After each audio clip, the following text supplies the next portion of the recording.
What's your motivation to serve?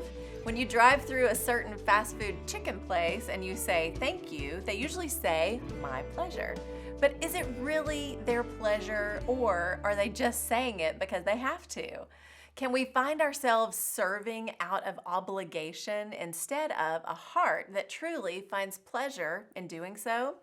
I often do not find pleasure in housework or laundry, but one day I started saying my pleasure as I went about all the tasks. It seriously changed my outlook as I serve my family. It really is my joy to wash dishes because I'm so grateful to have those dishes and the food that was prepared and served on those dishes.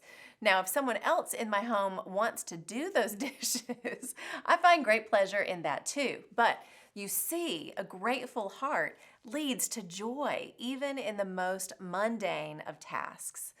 The true heart motivation behind our doing should be a heart that finds joy and pleasure in serving. It all begins with a healthy heart that is so motivated it can't help but serve others. If the pattern is reversed and you are doing all the serving so your heart can be okay, then you will find yourself burnt out, facing an identity wrapped up in something other than Jesus. Anything we do should be first done for the Lord. Colossians 3:23. Whatever you do, work at it with all your heart, as working for the Lord, not for human masters, since you know that you will receive an inheritance from the Lord as a reward. It is the Lord Christ you are serving. So the work you do for your boss, even if they are a bit difficult, should be done with joy because ultimately you do it all as unto the Lord. When we work, live, and serve others like that, not expecting one thing in return, that shines the love of Jesus to those around us.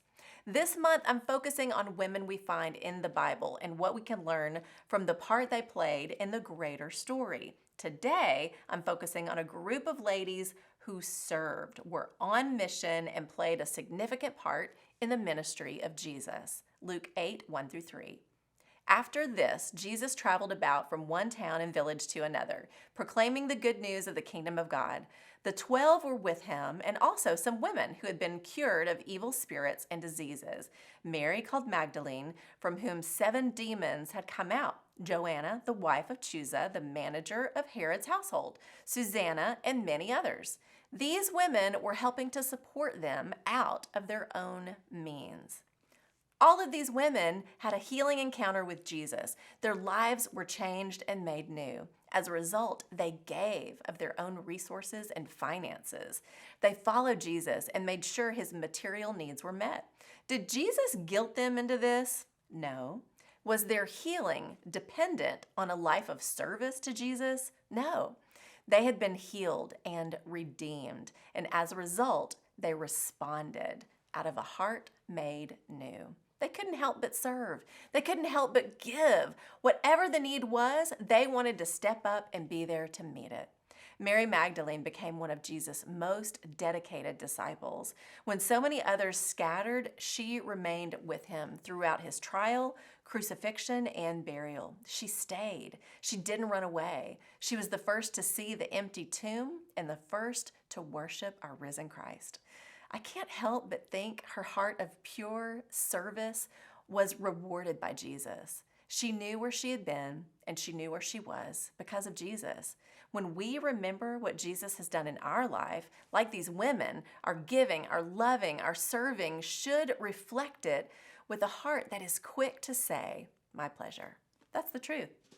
Because of what Jesus has done for us, may our hearts be full of joy as we respond in how we work, how we love, how we give, and how we follow him. I'm Lori Klein.